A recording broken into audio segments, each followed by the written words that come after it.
Salve rapaziada, por aqui o professor Daniel Comanducci para mais uma aula do canal Geomundo. Hoje a gente vai complementar alguns daqueles movimentos separatistas europeus vistos na última aula. Falamos a respeito da Espanha, da Rússia, da Irlanda e hoje a gente vai falar sobre uma região sempre muito tensa no continente europeu, que é a região da Península Balcânica, também conhecida como a região dos Balcãs. Para entender todo o contexto histórico e todos os conflitos dessa região, vem comigo.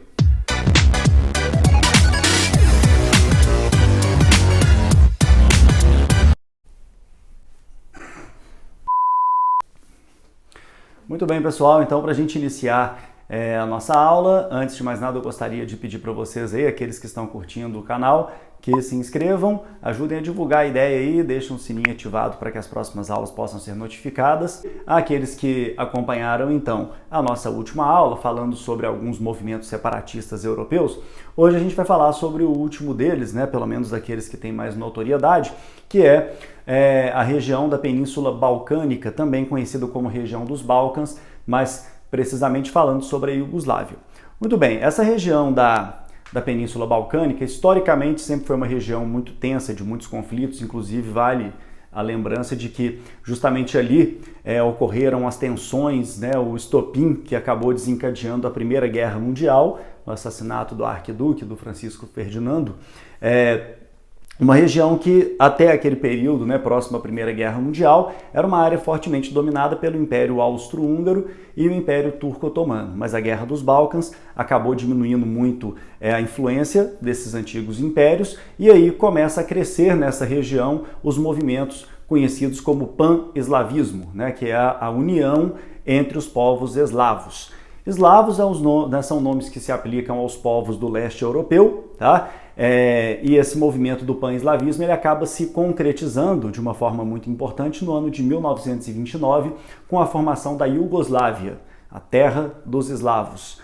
A Iugoslávia ela se constitui no ano de 1929 e une povos eslavos, em comum apenas o fato de serem povos do leste europeu, no entanto com culturas e etnias muito diferentes. Sérvios, croatas, montenegrinos, macedônios, eslovenos e bósnios. São 6 desses povos que se uniram, cada qual com a sua cultura, com a sua etnia, com diversificação religiosa. Você tem aí no meio dessa sopa de letrinhas aí idiomas diferentes, religiões, né, que vão do ortodoxo ao islamismo. Então, na realidade, foi, no primeiro momento, um exemplo muito bacana de união, de integração entre povos tão diferentes. Porém, no final das contas, a gente vai ver que isso terminou de uma maneira muito ruim, né, e com muita intolerância, com muita desavença. Mas vamos por partes então. Assim que se forma no ano de 1929, a Iugoslávia começa a se consolidar como uma grande força, como uma grande potência, durante o contexto pós-Segunda Guerra Mundial.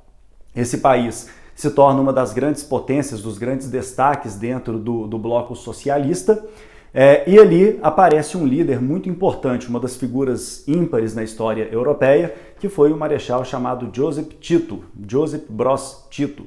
Ele comanda a Iugoslávia do ano de 1945 ao ano de 1980, ano da sua morte. Muitos vão pensar, de 45 a 80, 35 anos no poder, parecem absolutamente características de um ditador, tá? No entanto, Tito foi o grande responsável pela manutenção da unidade da Iugoslávia, né? Ele conseguiu realmente lidar de uma forma muito madura com toda essa diversidade étnica, mais do que normal, um país com tantos povos, com tantos idiomas, com tantas religiões diferentes, mais do que normal que conflitos acontecessem na região, algumas desavenças, mas o Tito sempre conseguiu colocar a ordem de uma forma muito firme, né? Com mão de ferro, como ele tinha, e muito se compara o Tito, né, aquele pai que educa o filho com muito rigor, mas que sabe dar um afago no momento correto. Ele, na realidade, era um líder muito admirado, muito respeitado dentro da antiga Iugoslávia.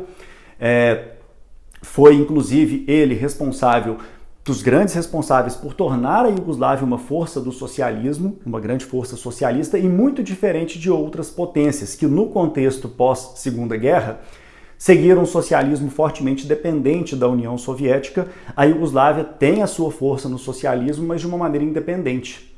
Se muitos diziam que para Joseph Stalin até os sinos se dobravam, os sinos poderiam se dobrar, mas o Tito não, né? O Tito ele realmente enfrentava, ele fazia questão de deixar muito claro que a Iugoslávia era uma força socialista, poderia manter relações com a União Soviética, mas interferências políticas, isso ele não aceitava. Muito parecido com o que ocorria também na China, que segue a linha comunista, mas sem aceitar realmente interferências diretas na política por parte da antiga União Soviética. Tá? Então, durante todo esse período, de 45 a 80, a Iugoslávia se consolida como uma grande força, um país que cresce bastante, que se torna uma grande força na economia, nos esportes, inclusive, durante as Olimpíadas, em muitas modalidades, a Iugoslávia se destacou, ganhando medalhas em diversas áreas esportivas. No entanto, a década de 80 traz aí duros golpes para a Iugoslávia. Primeiramente, a crise internacional do socialismo. Uma coisa era certa, né, gente? O socialismo ele entra numa crise sem volta, né? Ninguém tinha muita esperança, pelo menos ninguém que tivesse bom senso tinha esperança que o socialismo conseguisse se reerguer depois daquela grave crise fim dos anos 70 e início dos anos 80. E justamente no momento de grave crise do modelo socialista, em que a Iugoslávia mais iria precisar do seu grande líder, né, de toda a força, com toda a maturidade e carisma, acima de tudo, do Tito, acaba ocorrendo aí justamente o falecimento do Tito. Então são dois golpes muito pesados, a morte do general Tito, né, do Marechal Tito, melhor dizendo, e associado também à crise do modelo socialista. A partir daí, nenhum líder conseguiu assumir a Iugoslávia com a mesma força, com o mesmo carisma que o líder anterior apresentava. As diferenças começam a ficar mais evidentes quando a economia anda bem, quando o país caminha bem, as diferenças ficam mais abafadas. Mas à medida que a crise começa a surgir, essas diferenças vão ficando mais evidentes, começa o jogo do cada um por si. E ao final das contas, nos anos 90, já com o fim da União Soviética, com a derrocada definitiva do bloco comunista, começa aquela desintegração da antiga Iugoslávia. Aos poucos, né, no início dos anos 90, Eslovênia, Croácia e Macedônia. São três países que já saem da Iugoslávia, né, com alguns atritos políticos, às vezes também alguns deles até com confrontos armados. Então, dos 6 povos que constituíam a Iugoslávia, croatas, eslovenos e macedônios já não fazem mais parte do país. Sobra apenas a partir daí bósnios, sérvios e montenegrinos. No ano seguinte, 1992, a Bósnia vai tentar a sua retirada da antiga Iugoslávia.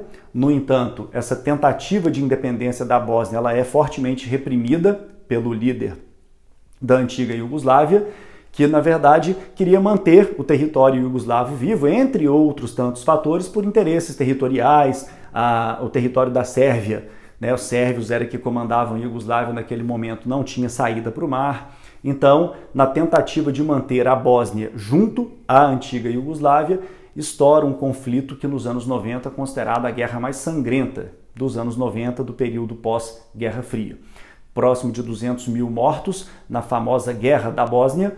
Inclusive, o território da Bósnia, durante o tempo que a Iugoslávia foi consolidada, ela acabou ficando muito misturada. Além dos bosniaques, né, que são aqueles que lutam pela independência da Bósnia, croatas e sérvios também vivem no território bósnio. Então, no final das contas, essa guerra sangrenta, né, onde um dos grandes criminosos, Slobodan Milošević, que foi presidente e líder da Iugoslávia por mais alguns anos ainda, acabou inclusive falecendo em 2006, numa prisão, já aguardando um julgamento internacional por crimes de guerra. Eles acabaram então com a intervenção das Nações Unidas, a OTAN, né, as forças de paz, né, lideradas aí pelos Estados Unidos, interrompem essa guerra sangrenta da Bósnia e ela termina com um acordo de divisão de poder entre os 3 povos ali. Depois de muito sangue derramado, enfim, a Bósnia também consegue sua independência. Sobra agora da antiga Iugoslávia apenas a junção de sérvios e de montenegrinos. Tá? Isso vai durar até o ano de 2003, quando a Iugoslávia, já bem pequenininha, é definitivamente retirada do mapa europeu. Aquilo que havia restado da Iugoslávia, Sérvia e Montenegro, se torna um país chamado Sérvia e Montenegro. Sérvios e montenegrinos mantêm a sua aliança.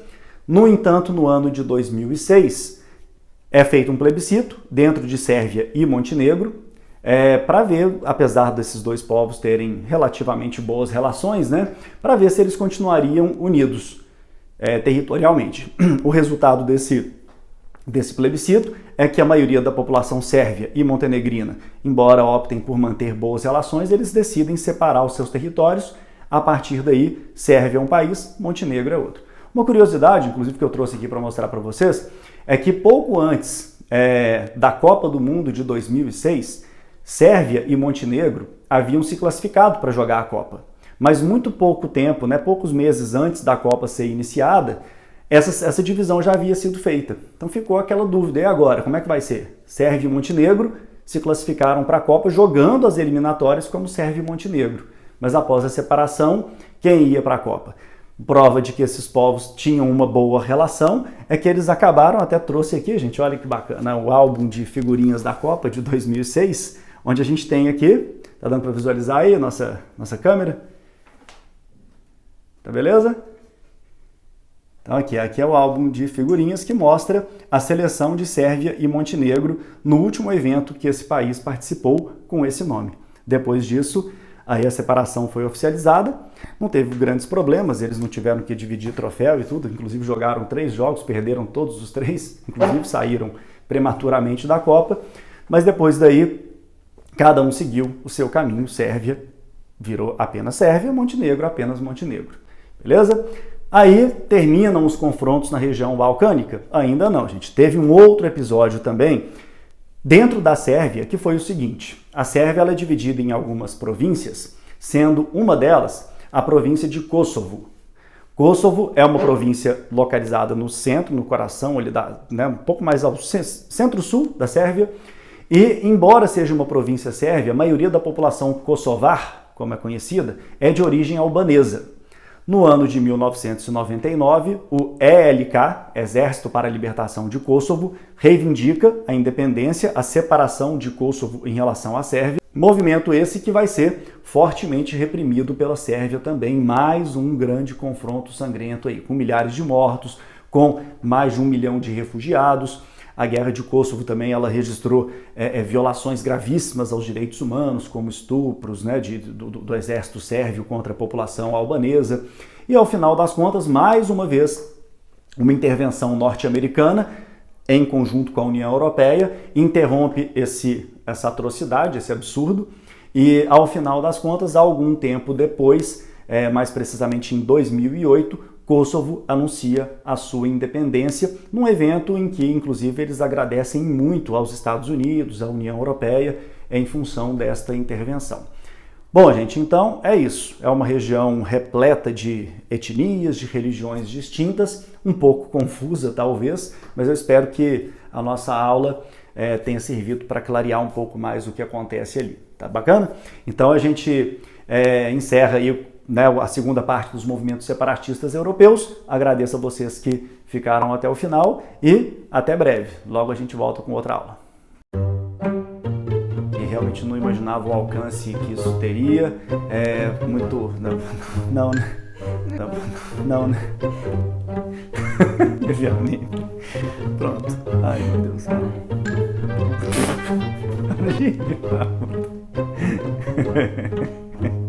Me ajuda aí. Isso.